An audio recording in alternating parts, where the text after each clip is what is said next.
Shalom Bapak Ibu dan saudara-saudara yang terkasih di dalam Tuhan.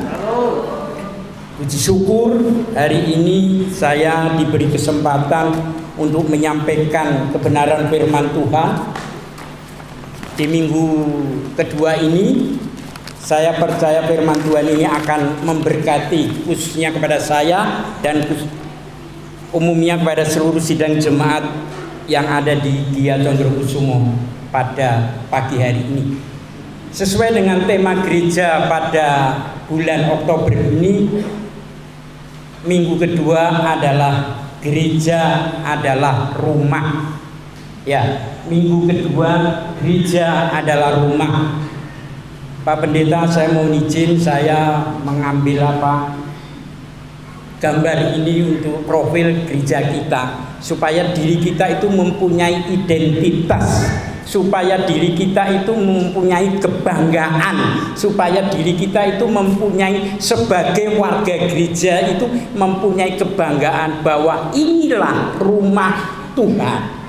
Inilah tempat untuk kita beribadah. Inilah tempat kita untuk menyembah Tuhan.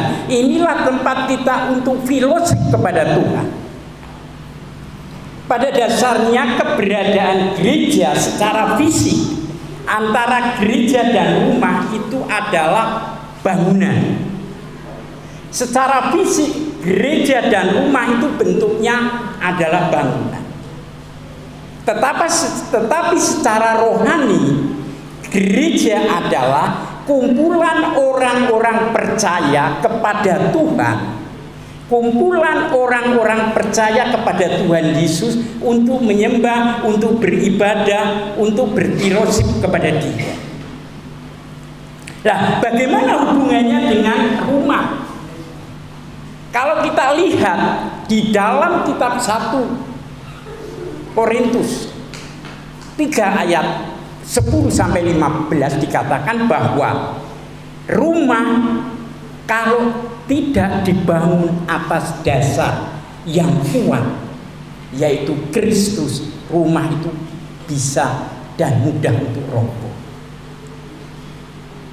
Sekali lagi, bahwa rumah kalau tidak didasari oleh Kristus dalam hal ini sebagai batu pondasi kita, rumah itu akan roboh.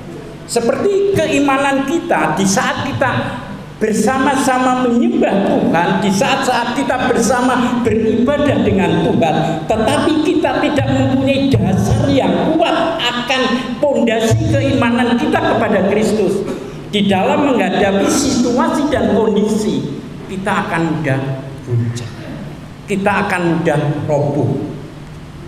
Nah, sekarang kalau kita lihat hubungannya dengan gereja, gereja dalam hal ini, bahwa pertumbuhan gereja, bahwa keberhasilan gereja, bahwa perkembangan gereja hanya bisa dilihat akhir-akhir ini jumlah jemaat yang hadir.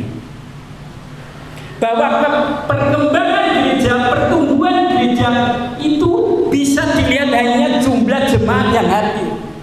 Tetapi kadang-kadang kita melupakan kualitas kerohanian jemaat yang ada di gereja tersebut.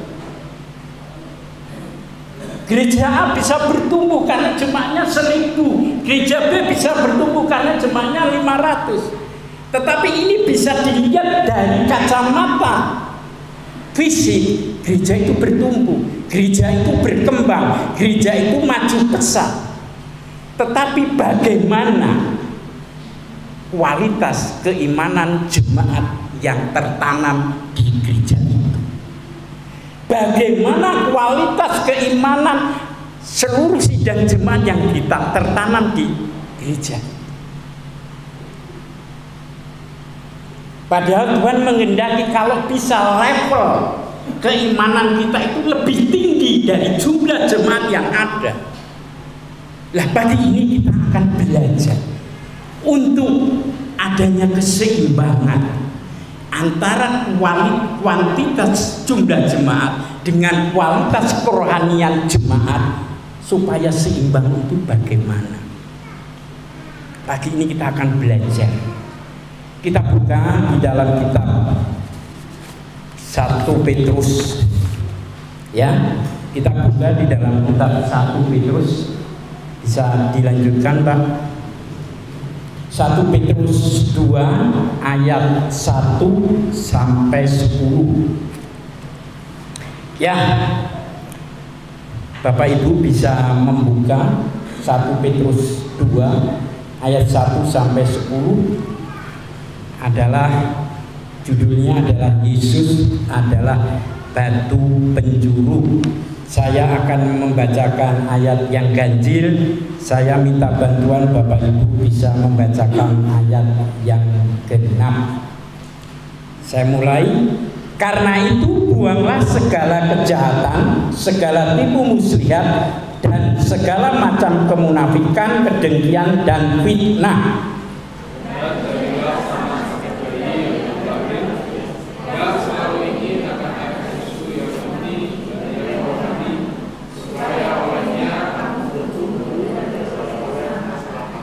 Jika kamu benar-benar telah mengecap kebaikan Tuhan,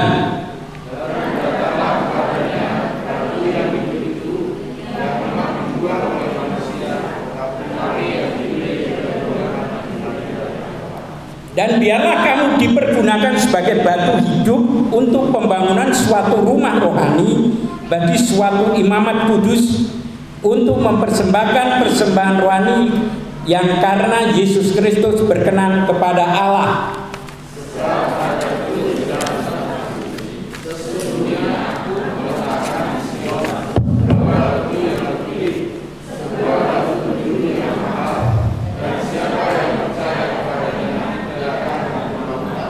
Karena itu bagi kamu yang percaya, ia mahal. Bagi yang tidak percaya, batu yang telah dibuang oleh tukang-tukang bangunan telah menjadi batu penjuru, juga telah menjadi batu sentuhan dan suatu batu sandungan.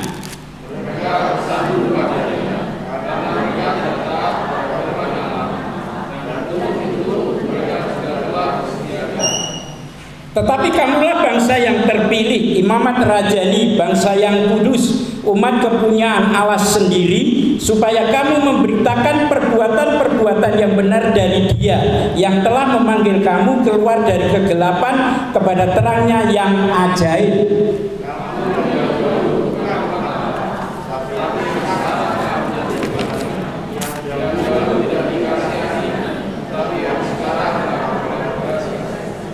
Ya, puji Tuhan. Di sini kita akan belajar bagaimana sikap kerohanian jemaat di dalam beribadah di gereja untuk menumbuhkan kualitas jemaat di dalam beribadah di gereja sesuai dengan 1 Petrus 2 ayat 1 sampai 10. Itu ada 5 sikap yang harus kita perbuat bahwa kehidupan rohani kita supaya benar-benar berkenan di hadapan Allah. Yang pertama adalah, bisa diteruskan Mbak, lanjut ya. Yang pertama 5 sikap. Yang pertama adalah di ayat yang keempat ya, di ayat yang ke-6 sampai yang ke-8. Sebab ada tertulis dalam kitab suci, sesungguhnya aku meletakkan di Sion sebuah batu yang terpilih, sebuah batu penjuru yang mahal, dan siapa yang percaya kepadanya tidak akan dipermalukan. Karena itu bagi kamu yang percaya ia mahal, bagi yang tidak percaya, batu yang telah dibuang oleh tukang-tukang bangunan telah menjadi batu penjuru, juga telah menjadi batu sentuhan dan suatu batu sandungan. Mereka tersandung padanya karena mereka tidak taat kepada firman Allah, dan untuk itu mereka juga telah disediakan.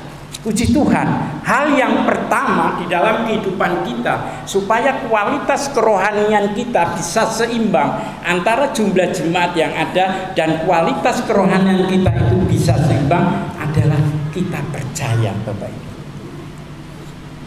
Ya, banyak orang saat ini meragukan ya, dengan adanya kondisi dan situasi pandemik seperti ini. Saya kemarin itu mendapatkan pertanyaan dari seorang teman, Pak, mengapa di firman Tuhan itu berkat-berkatnya luar biasa di Alkitab, tetapi kenyataan kehidupan saya kok seperti ini? Sebenarnya firman Tuhan itu betul atau tidak? Saya jawab, di dalam kitab 1 Kejadian sampai Wahyu pasal 22 tidak ada satupun ayat di dalam Alkitab yang menyatakan setelah engkau percaya kepadaku, engkau bebas dari pergumulan, engkau bebas dari masalah, engkau bebas dari kesusahan. Tetapi yang ada bahwa segala sesuatu pergumulan dan masalah Tuhan sanggup untuk menyelesaikannya. Tidak ada satupun ayat setelah kita percaya, setelah kita mendekat, setelah kita datang di hadapan Tuhan dan mengaku Yesus adalah Tuhan, kita bebas dari pergumulan, bebas dari permasalahan. Ini yang harus kita renungkan, Bapak Ibu. Kadang-kadang situasi dan kondisi saat ini membuat kita itu tertipu dengan keadaan, membuat diri kita itu hanyut dalam keadaan. Di mana kok Tuhan kondisi seperti ini kok tidak membantu di dalam menyelesaikan kehidupan? Bilangnya engkau hidup, bilangnya engkau kuasa, bilangnya engkau sangat berkuasa dalam kehidupan kita. Kadang-kadang kualitas kerohanian di dalam menghadapi situasi seperti itu sedang mengalami stagnasi, mengalami kelabilan. Karena kondisi kehidupan yang seperti ini, kita diterjang oleh kondisi kehidupan yang seperti ini. Kadang-kadang keimanan kita itu akan runtuh, hanyut terbawa oleh arus. Sebaliknya, tawaran-tawaran dunia itu sangat menggiurkan, Bapak. Di samping kita seolah-olah terpojok, di satu pihak tawaran-tawaran dunia itu sangat menggiurkan. Kalau kita tidak percaya kepada Tuhan dan percaya kepada Yesus, kadang-kadang kita akan terbawa oleh arus itu. Ini yang harus kita renungkan dalam kehidupan kita. Jemaat boleh banyak, puji Tuhan, tapi harus dibarengi dengan kualitas kerohanian yang mantap, yang kuat. Nah, yang menjadi pertanyaan, sebenarnya kita ke gereja beribadah pagi ini tujuannya untuk apa? Ya. Apakah kita melayani? Apakah kita juga sebagai balasan karena Tuhan begitu baik? Apakah ada motivasi lain di saat kita itu beribadah di hadapan Tuhan?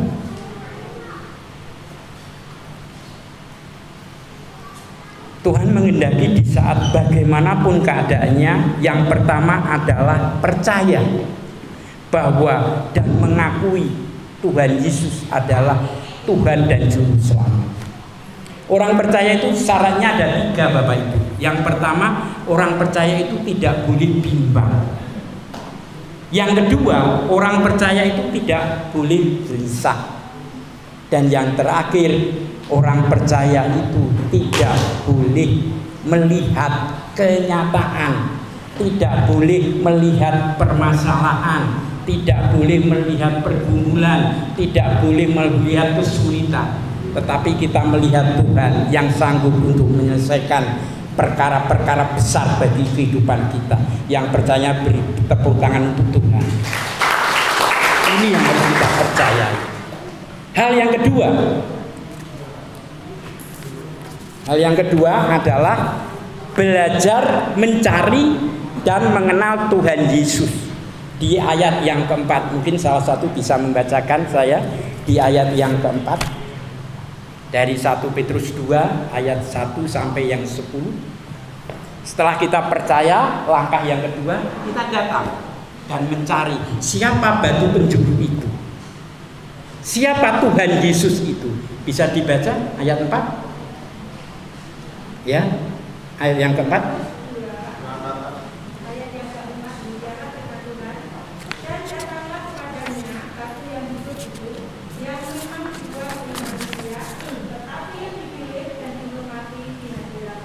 Puji Tuhan.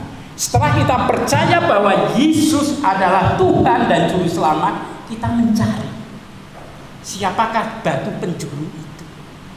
Mengenal akan kuasanya, mengenal akan kelahirannya, mengenal akan kematiannya, mengenal akan kebangkitannya, mengenal akan mujizat-mujizatnya, dan yang terakhir mengenal kasihnya.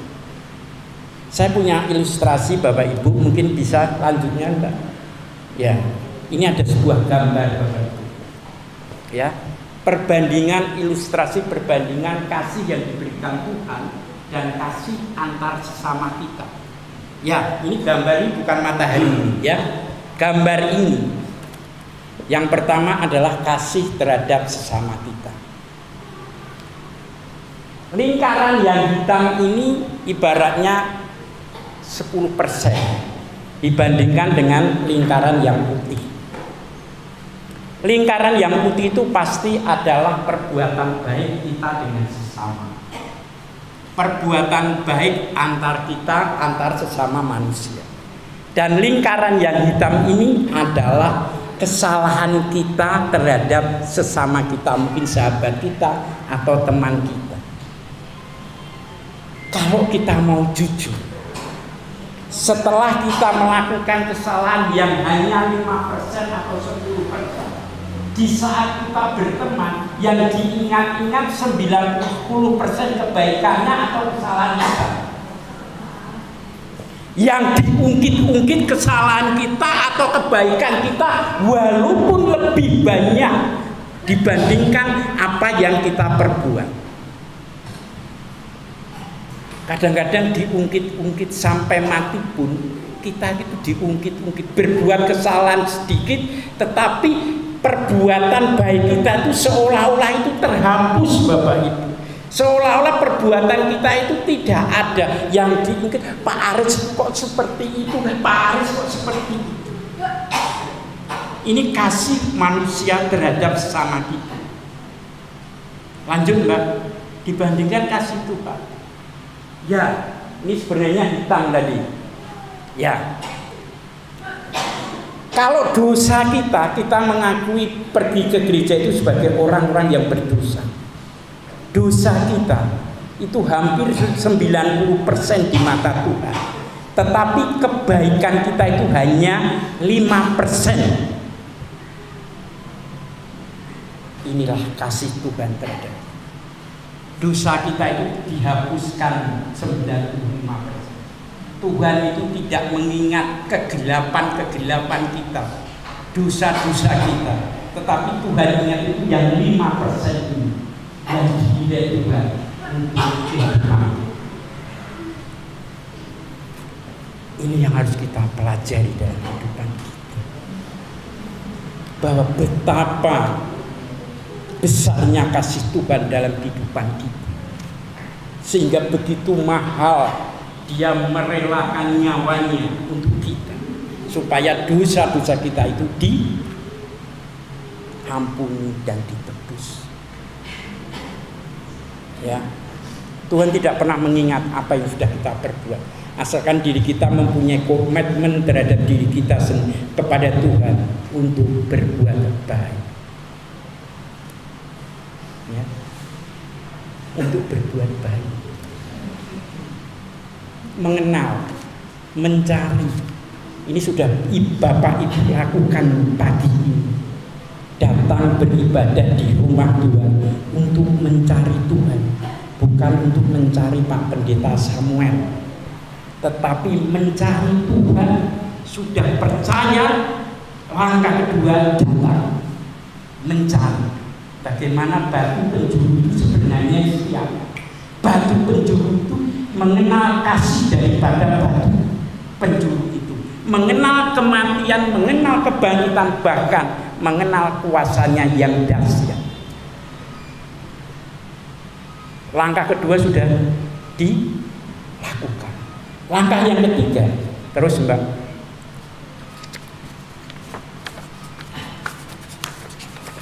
Ya. Yang ketiga, kita buka di ayat yang kedua, bisa salah satu bisa membacakan ayat yang kedua.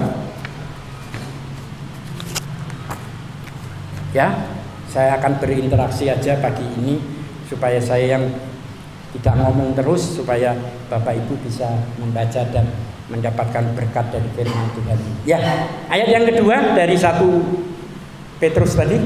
Dan jadilah sama seperti bayi yang baru lahir, yang selalu ingin akan dari susu yang murni dan yang rohani, supaya olehnya kami bertumbuh dan beroleh keselamatan. Iya. Yang ketiga adalah belajar memiliki iman yang teguh dan kuat serta iman yang bertumbuh. Ya. Setelah kita mencari, kita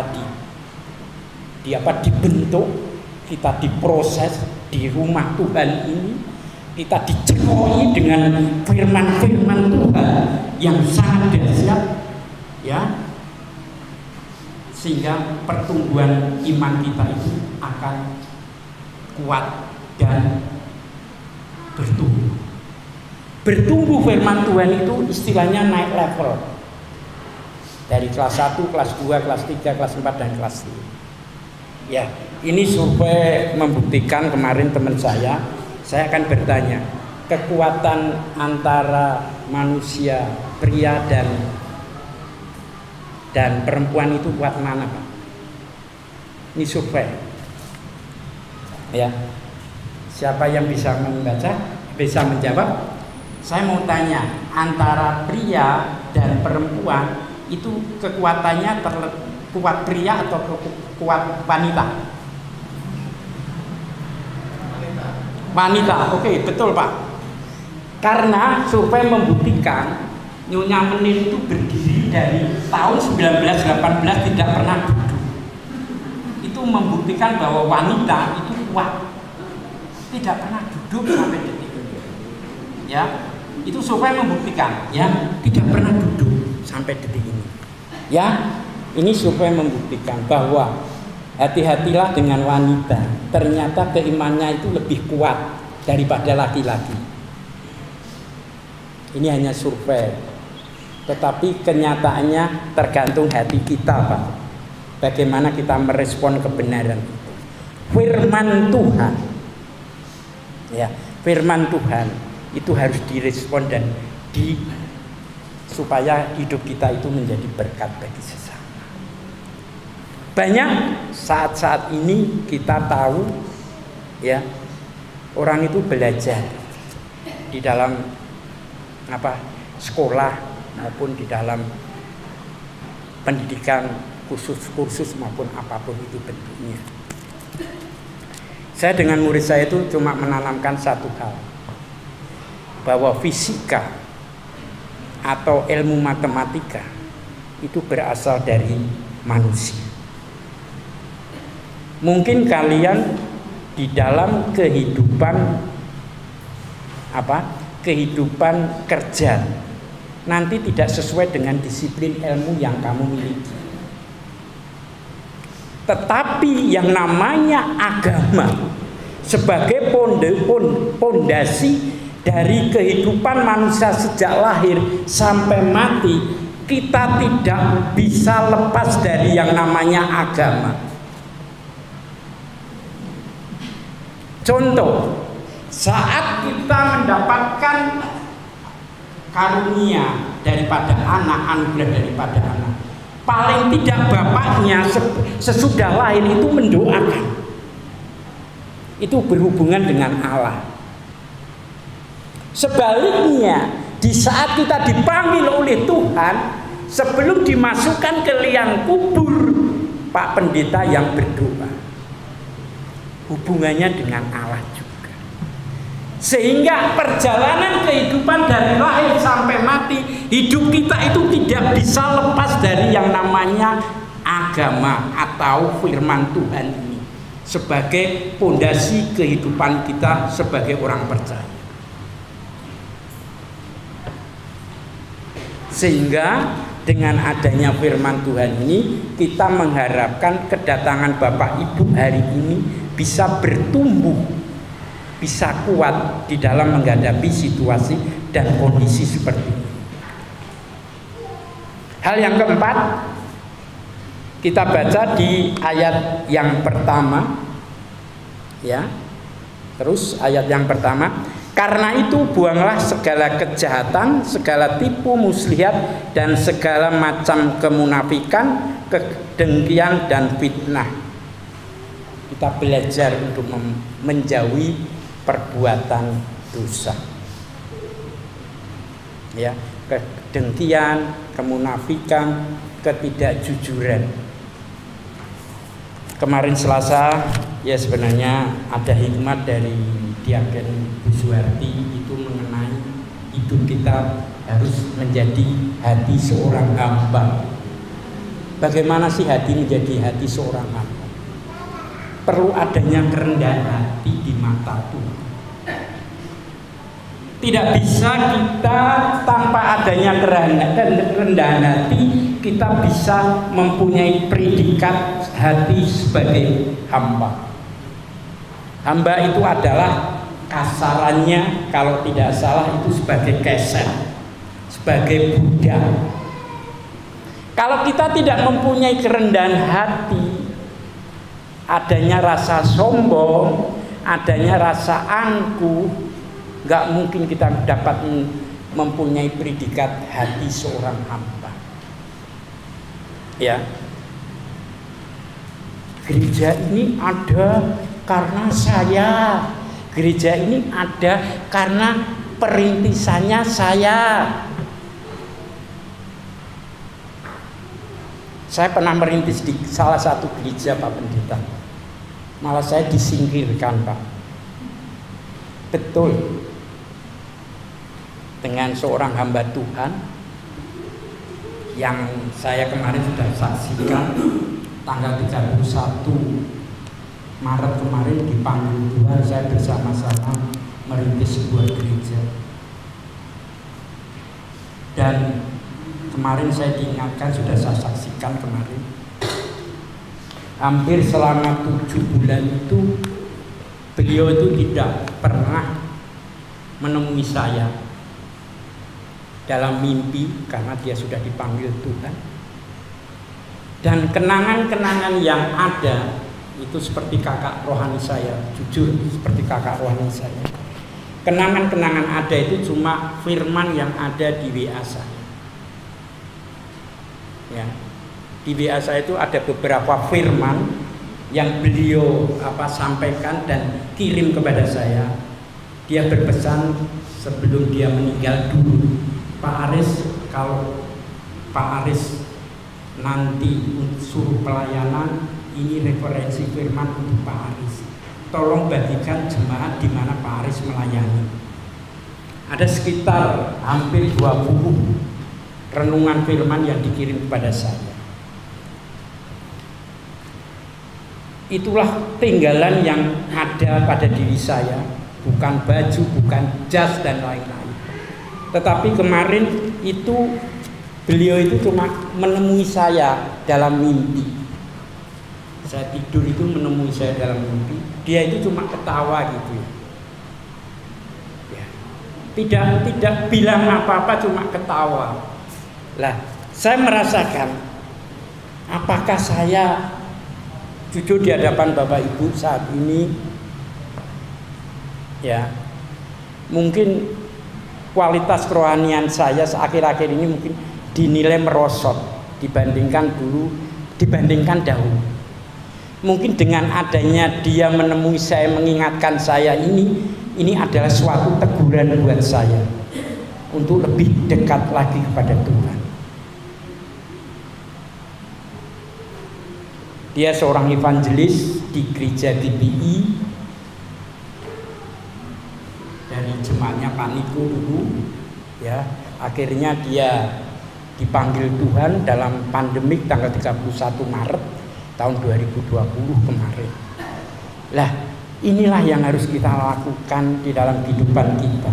Kadang-kadang anak kita, kadang-kadang istri kita, kadang-kadang pendeta kita, kadang-kadang teman kita bisa mengingatkan kita di saat kita memiliki keimanan yang akan terpuruk,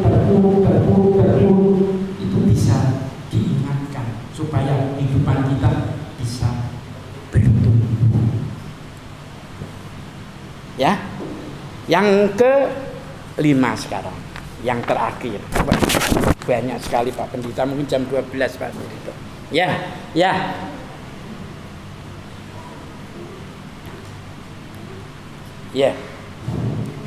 Yang kelima adalah di ayat yang ke-9.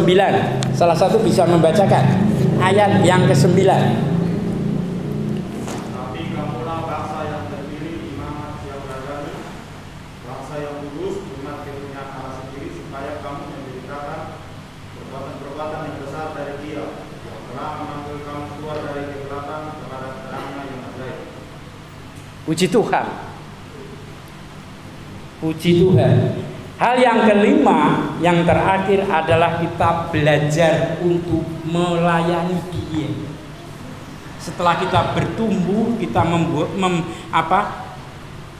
menjauhi perbuatan dosa, kita melakukan kebenaran firman Tuhan. Hal yang kelima adalah kita belajar untuk melayani Dia.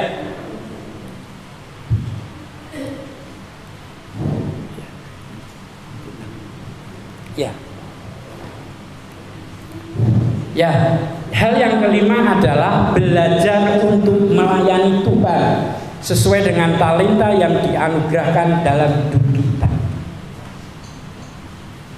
Melayani Tuhan itu perlu komitmen. Melayani Tuhan itu bukan sekedar tebar pesona di atas mimbar ini, bukan memamerkan diri di atas mimbar. Melayani Tuhan itu perlu hati seorang hamba, komitmen secara pribadi antara manusia pribadi kita dengan Allah. Allah tidak pernah melihat pelayanan kita, Bapak Ibu. Yang kita lihat, yang Allah lihat itu hati kita, bagaimana kita melayani Dia yang penuh dengan rasa tanggung jawab kepada Dia. Saya dulu pernah menilai bahwa khotbah itu porsi berkatnya lebih tinggi daripada pelayan-pelayan yang lain. Ini logika saya. Mungkin Pak Samuel kemarin khotbah itu berkatnya itu mungkin 35, yang WL itu sedikit lagi, yang lain-lain sedikit. Tidak. Antara pelayan-pelayan Tuhan mungkin bisa dikatakan sebelum ke gereja, pergi ke gereja, sebelum beribadah, tempat ini dibersih-bersihkan. Asyik, kolektan, mungkin pemain musik dan yang lain-lain. Berkatnya sama. Yang menjadi tolak ukur atas pelayanan ini hati untuk Tuhan. Kalau seorang pembicara khotbah, kalau hanya untuk pamer diri, pamer kepandaian, tetapi tidak memiliki hati untuk Tuhan, ya tidak akan mendapatkan berkat. Tetapi seorang yang sungguh-sungguh melayani kepada Tuhan, bukan untuk kepada siapa-siapa, ini berkat yang terindah, Bapak. Kita dipanggil Tuhan untuk melayani. Kita dipanggil Tuhan untuk menjadi saluran berkat bagi kehidupan orang lain. Kita dipanggil Tuhan untuk menjadi sarana penginjilan, pengabaran Injil bagi orang yang belum mengenal Tuhan.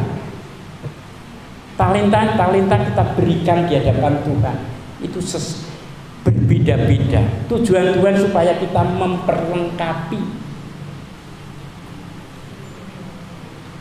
Ya. Anggota tubuh itu berbeda-beda. Saya mengambil ini, saya bisa melihat dengan mata, tetapi mata tidak boleh bisa melihat mengambil itu. Kaki yang bergerak dan tangan yang memanggul. Melayani itu adalah kesatuan hati untuk saling memperlengkapi di dalam rumah Tuhan, bukan untuk saling menjelek-jelekan satu dengan yang lain. Tapi kesatuan hati yang tulus kepada Tuhan untuk saling memperlengkapi kekurangan satu dengan kekurangan yang lain. Itu istilahnya melayani Tuhan dengan hati seorang hamba. Ya, kalau Mas Steven ini talentanya sudah luar biasa diberikan Tuhan. Pemain musik, ya, pengkhotbah, apalagi Mas? Ya, jemput jemaat, ya, wah itu talentanya luar biasa ini ya. Tetapi ini saling saling mempercayai satu dengan yang lainnya, supaya apa? Adanya kesatuan hati. Kalau ada kesatuan hati, saling merendahkan diri, saling mendekatkan diri di hadapan Tuhan, tidak ada istilahnya tonjol menonjol dalam pelayanan, tidak adanya istilah siapa sih aku ini, adanya hati seorang hamba ini. Saya percaya dan yakin kualitas kerohanian di dalam gereja ini akan bertumbuh. Ya, akan bertumbuh. Mengapa seperti ini, Pak? Saya pernah mengalami dengan Bu Aris pelayanan. Ya, Bu Aris jadi WL. Ada seorang pemain musik, kalau WL-nya Pak Bu Aris itu datangnya terlambat kayak begini, kelihatannya itu mau menggambar. Itu pelayanan. Tetapi kalau diri kita bersama-sama jemaat yang tertanam di sini bersama-sama untuk melayani Tuhan dengan kerendahan hati, dengan hati yang takut akan Tuhan, gereja akan mempunyai kualitas kerohanian yang bertumbuh. Amin. Ya, setelah kita mengetahui ada 5 sikap tadi, kita akan di dalam kehidupan kekristenan kita, setelah kita mentaati, lanjut Mbak, kita mentaati dengan baik dan kita mentaati firman dengan baik dan sungguh-sungguh kepada Tuhan, ada 2 hal. Ya, setelah kita di dalam ini digojlok, setelah kita di rumah Tuhan ini dipoles, dibentuk, apalagi seperti ini dong Bapak Ibu. Ya, saya pernah kesaksian ini. Mimbar ini contohnya. Ini sebelum berada di sini diamplas dulu Bapak Ibu. Ya, diamplas dulu pasti.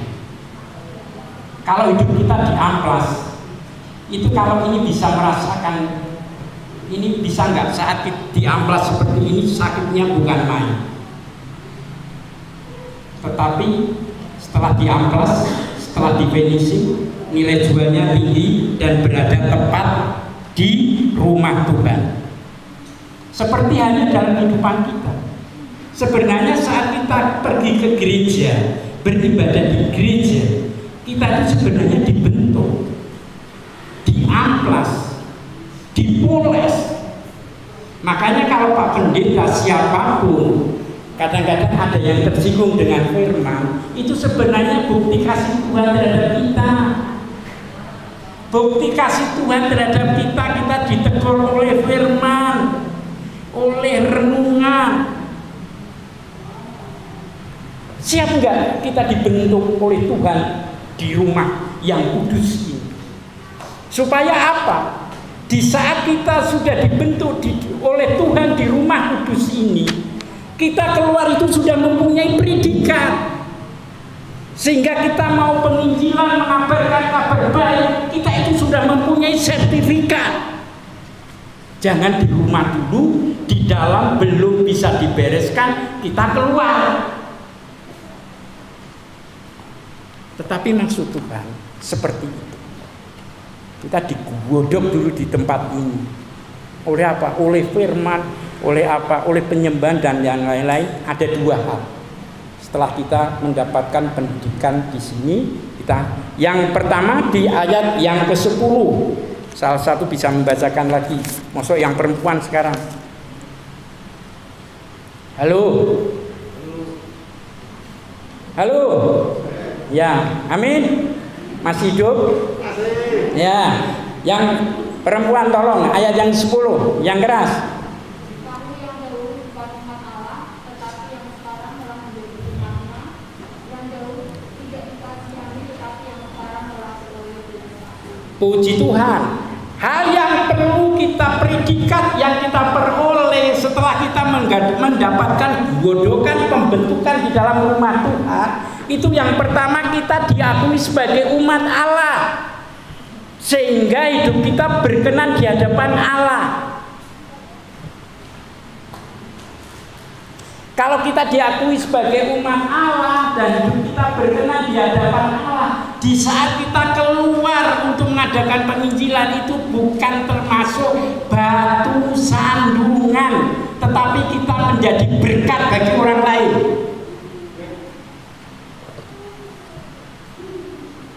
Sehingga di dalam rumah ibadah ini kita betul-betul untuk apa? Untuk selalu hidup benar di hadapan Tuhan. Hal yang kedua, kita buka di ayat yang kelima. Ya. Dan biarlah kamu dipergunakan sebagai batu hidup untuk pembangunan suatu rumah rohani, bagi suatu imamat kudus, untuk mempersembahkan persembahan rohani yang karena Yesus Kristus berkenan kepada Allah. Hal yang terakhir, kita menjadi terang dunia bagi sesama manusia.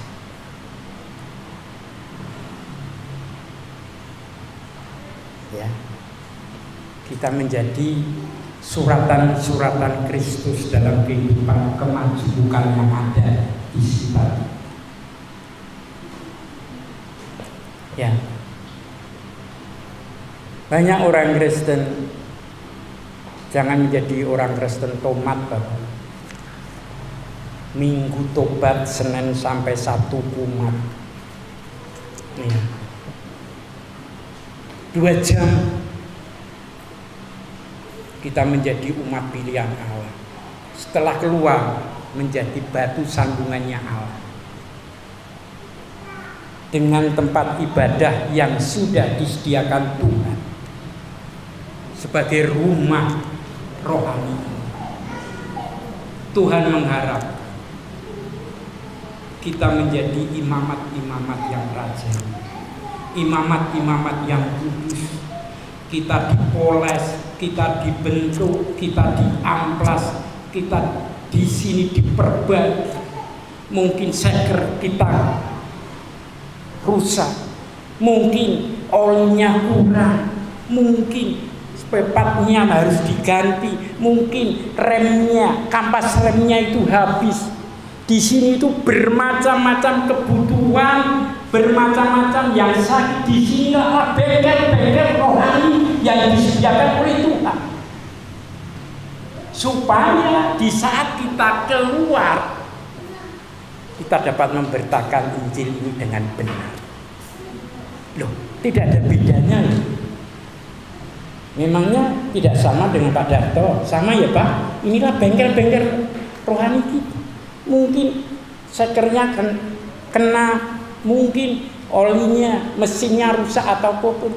Saya mungkin dengan yang lain mempunyai permasalahan-permasalahan yang tidak, yang berbeda, tetapi disinilah bengkel-bengkel rohaninya orang percaya. Diharapkan dengan adanya ini kita keluar itu sudah mendapatkan predikat umat pilihan Allah untuk menerangi bagi sesama. Makanya ya ini kebiasaan saya, kalau wajib ditiru, kalau enggak ya enggak apa-apa. Saya dulu pernah pergi ke gereja. Itu saat khotbah, ada teman khotbah itu. Saya diingatkan bukan secara langsung, tapi diingatkan cuma begini, Pak Aris, kalau saya khotbah itu mbok tolong diperhatikan. Lah kenapa toh Pak? Dari dulu kok main HP, wah itu. Sebenarnya main HP itu Facebookan, WA-WA-an atau membuka Alkitab. Menurut Bapak gimana? Saya membuka Alkitab loh Pak. Dari situ tuh saya sadar Pak. Sampai detik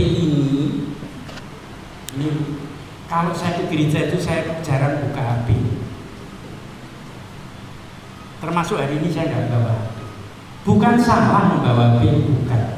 Tetapi kadang-kadang di saat kita ingin serius kepada Tuhan, di dalam kita mendengarkan, kita menyanyikan puji-pujian, kadang-kadang itu ada sesuatu hal. Ya, saya pernah mendengar Pak Pendeta khotbah ya, ada berapa satu hari itu orang membuka HP Pak, berapa Pak? 100 berapa Pak? Ya. Supaya membuktikan satu hari itu orang 100 berapa itu membuka HP. Ya, anak 4, istri 1, bapak 1, ibu 1, punya HP sendiri. Ya 1, anak 1 sini buka di sendiri-sendiri. Ya. Tidak salah di dalam era digital ini kita tidak selalu ingin mengembangkan iptek. Ya memang saya waktu ngajar saya memang punya peraturan. Kalau kamu mengajar, saya mengajar, tolong jangan membuka HP. Waktu itu saya, loh kok Pak seperti ini gini. Tetapi pada saat itu juga saya mendapatkan kesalahan Pak. Saya terapkan itu, mahasiswa saya ada yang terima HP waktu perkuliahan saya, ternyata waktu itu nggak dibuka. Saat dibuka itu mendapatkan WA bapaknya meninggal. Saya minta ampun di hadapan Tuhan. Pak, setelah selesai itu dia menangis di hadapan saya. Pak, bapak saya dipanggil Tuhan. Betapa dosanya saya waktu itu. Ya, betapa dosanya waktu itu. Akhirnya dia berangkat, padahal rumahnya di Palembang. Kamu pesawat jam berapa Mbak? Saya bilang gitu. Nanti pesawat jam, kalau enggak nanti besok. Padahal bapak saya nanti jam 12 sudah dimakamkan.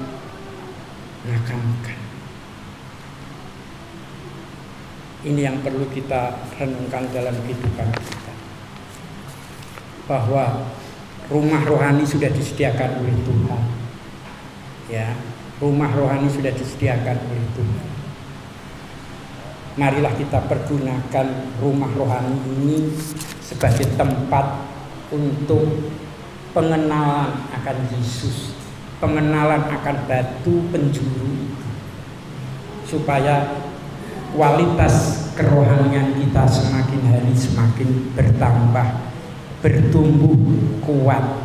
Sehingga di saat menghadapi situasi dan kondisi seperti ini, kita dapat bertindak, kita tetap dapat mengandalkan Tuhan sebagai sumber penghidupan kita. Amin. Mari kita berdoa. Bapak Ibu sidang jemaat Tuhan yang dikasih Tuhan, mari kita akan simak warta jemaat yang mungkin Bapak Ibu sudah terima melalui grup WA ataupun melalui warta jemaat yang sudah dibagikan. Kami keluarga besar Gia Condrokusumo mengucapkan terima kasih kepada Bapak Aris Munandar yang pada pagi ini sudah dipakai Tuhan luar biasa untuk menyampaikan firman Tuhan. Kiranya Tuhan senantiasa memberkati Bapak dalam pekerjaan, dalam pelayanan Bapak, dan juga memberkati keluarga Bapak, bahkan akan semakin memakai Bapak semakin hari semakin luar biasa. Bapak Ibu yang dikasih Tuhan, minggu ini merupakan minggu kedua di bulan Oktober, di di mana jemaat masih diberi kesempatan untuk memberikan persepuluhan. Bagi Bapak Ibu yang belum memberikan persepuluhan, bisa mengambil amplop yang ada di depan dan memasukkannya kepada kotak yang sudah disediakan. Marilah kita akan memberikan yang terbaik buat Tuhan, dan percayalah bahwa Allah sudah melimpahkan berkatnya bagi kita. Bapak Ibu dikasih Tuhan, ada informasi penting bagi Bapak Ibu yang memiliki putra putri yang biasanya mengikuti ibadah Joy Kingdom, dan oleh karena kondisi pandemi yang ada, kita tidak bisa mengadakan ibadah secara offline. Ada kabar sukacita karena pada bulan ini ya, Joy Kids Kingdom akan melaksanakan ibadah offline untuk yang pertama kalinya. Ya, di bulan ini akan mengadakan ibadah offline untuk yang pertama kalinya, di mana pelaksanaan ibadah akan dimulai tiap minggu ketiga ya. Selanjutnya di tiap minggu ketiga dimulai pada bulan Oktober ini, dimulai pada nanti minggu depan tanggal 18 Oktober ya. Minggu depan tanggal 18 Oktober pukul 9 pagi Joy Kids Kingdom akan mengadakan ibadah untuk yang pertama kalinya ya. Dan ibadah khusus anak-anak ini adalah khusus anak-anak jemaat Gia Condrokusumo. Jadi tidak digabung dengan PPA. Jadi khusus anak-anak jemaat Gia Condrokusumo. Dan pengurus Joy Kids Kingdom akan memastikan pelaksanaan protokol kesehatan akan diterapkan dengan benar ya. Jadi mulai minggu depan anak-anak Joy Kids Kingdom akan mengadakan ibadah dengan protokol kesehatan yang akan diterapkan. Dan nanti sore dimulai pada pukul 5 sore, Bapak Ibu bisa juga menghadiri ibadah yang kedua, di mana pujian akan dilayani oleh Ibu Tika, Saudari Adina dan Saudari Abigail. LCD oleh Saudari Ima Rizky. Firman Tuhan kembali akan dilayani oleh Bapak Aris Munandar.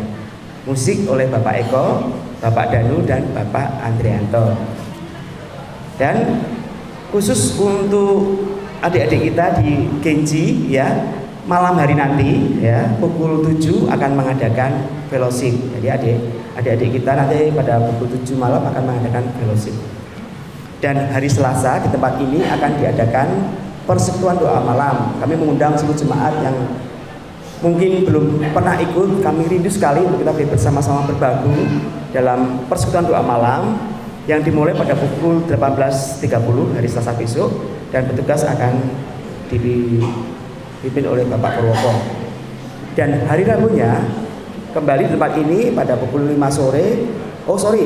Hari Rabu kembali ibadah PWK diadakan secara online ya. Maaf ya Ibu. Nanti PWK kembali akan mengadakan ibadah online, di mana firman Tuhan akan dilayani oleh Ibu Titi ya. Dan hari Kamisnya ini khusus untuk pria-pria Kristen di tempat ini ya, ibadah offline ya. Kami mengundang untuk pria-pria Kristen boleh hadir pada hari Kamis dimulai pada pukul 18.30, di mana pujian akan dilayani oleh Bapak Andrianto, musik oleh Bapak Sudarto, doa syafaat oleh Saudara Hartadi, firman Tuhan dilayani oleh Bapak Lukas Purwanta. Yuk pria-pria Kristen, kita hadiri ibadah persekutuan Kristen di tempat ini besok hari Kamis pukul 18.30.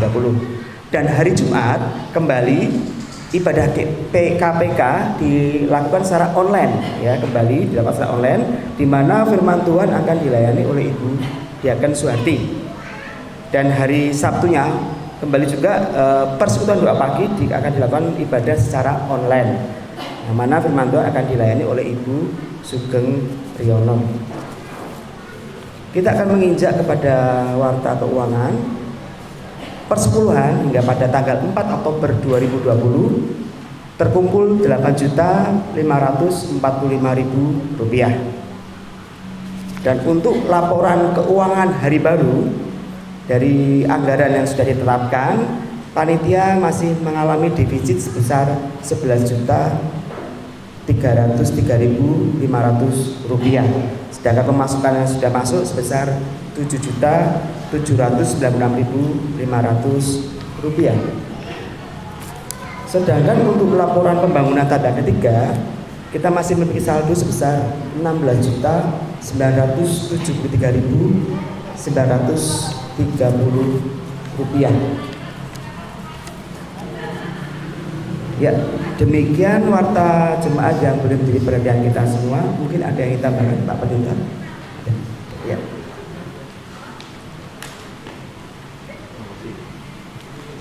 Ya, terima kasih untuk tambahan pengumuman ya pada pagi hari ini, dan nanti juga sekaligus saya tutup di dalam doa berkat. Saya minta selagi saya pengumuman, tim musik bisa siap-siap ya. Terima kasih Pak Purwoko. Nah, ada beberapa tambahan. Yang pertama adalah berkenaan dengan lomba logo. Ya, bisa ditampilkan logo yang jadi pemenang untuk lomba logo tahun ini. Ya, ini adalah karya dari saudara Ronald Richard. Ya itulah, tahu ya Ronald ya.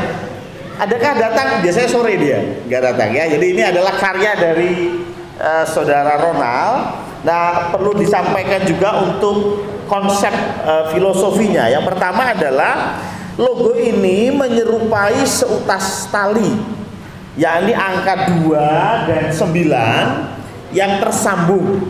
Tali sendiri difungsikan sebagai alat untuk mengikat. Jadi filosofi dari ini adalah tentang persatuan. Lebih spesifik lagi, persatuan dalam gereja yang mana kita harus bersatu sebagai anak-anak Tuhan. Bersatu dalam iman, dalam doa, dalam ikatan kekeluargaan, dan dalam pelayanan untuk memuliakan nama Tuhan Yesus Kristus. Yang kedua, angka 9 dibuat terbalik ya. Jadi 2-nya sebelah kiri, 9-nya sebelah kanan ya. Memiliki filosofi perbedaan yang ada ya, perbedaan pendapat maupun perbedaan karakter dan talenta maupun karunia pastinya ada di dalam sebuah gereja. Dan karena itu kita harus bersyukur karena ada perbedaan. Ini tidak memutuskan tali persaudaraan, tetapi perbedaan yang ada semakin mewarnai kebersamaan kita. Yang diharapkan dari logo ini adalah semakin bertambah dewasanya usia gereja, semakin bersatu, dan perbedaan yang ada menjadikan gereja lebih dewasa dalam segala hal. Wah, cakep ya. Ini penjelasan dari Ronald ya, saya hanya bacain aja ya. Terus kemudian untuk filosofi warnanya, warna dominan pada logo ini adalah biru. Ya, biru merupakan warna yang sering digunakan dalam sebuah logo. Warna biru termasuk warna terang dan terlihat profesional. Biru melambangkan kepercayaan, persahabatan, dan perdamaian. Itulah mengapa Ronald mendesainnya dengan warna biru dan seperti yang kita lihat bersama-sama. Jadi sekali lagi selamat untuk Ronald yang menjadi juara dalam lomba desain logo HUT Gia Condrokusumo ya. Yang kedua adalah saya juga akan menyampaikan hal yang kedua, bukan menyampaikan ya, hanya mempertegas bahwa hari Kamis ada PPK di tempat ini ya. Jadi bukan online tapi PPK di tempat ini. Dan yang kedua, hari Minggu depan tanggal 18 ada sekolah minggu lah ya, Joy Kid Kingdom yang pertama kali. Saya tahu ada mungkin dari orang tua kekhawatiran itu muncul, tapi saya melihat teman-teman dari guru sekolah minggu sudah mempersiapkan banyak hal untuk mengantisipasi apa yang terjadi. Saya juga nggak bisa ngomong sudah pasti 100% aman ya, kita hanya berharap kepada Tuhan.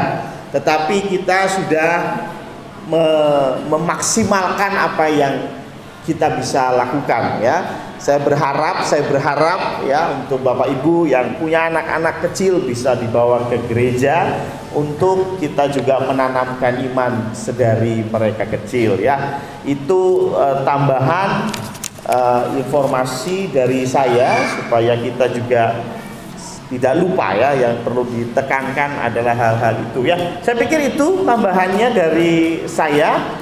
Dan saya ingin kita nanti berdoa sebelum doa penutup untuk Bigel ya. Jadi Bigel ini masih ada masalah dengan